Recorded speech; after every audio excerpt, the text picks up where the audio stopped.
Hello everyone, কেমন আছো তোমরা সবাই? আমি তো ভীষণ ভালো আছি।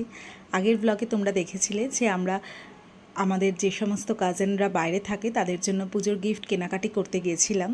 তো আজকের ব্লগটা সেটা নিয়েই, যে কি কি পুজোর গিফট আমরা তাদের জন্য পারচেস করেছি সেটাই তোমাদের সাথে শেয়ার করব।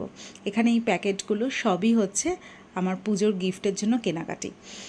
তো এখানে দেখো এই বেলাভিটার প্যাকেটটায় এই পারফিউম সেটটা রয়েছে। এটা আমার এক ননদের জন্য, ও ইউএসএতে অ্যাকচুয়ালি থাকে, তো ওকে এটা আমরা পাঠাবো।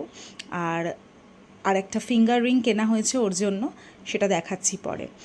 আর আমার দুই কাজিন আছে, মানে আমার মাসি শাশুড়ি আর মামি শাশুড়ি, ওদের জন্য এই কানের নেওয়া হয়েছে। তো এইটা আর একটা কানের, ঠিক আছে।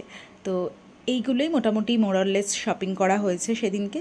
আর আমার এক মাস্তুতো দেওর আছে, ও ভীষণ পারফিউম ভালোবাসে, তো ওর জন্য এনগেজের এই পারফিউম সেটটা। তো চলো, আজকের ব্লগটা এই অবধিই ছিল। তোমরা কী কী কেনাকাটি করলে অবশ্যই জানিও কিন্তু পুজোর জন্য।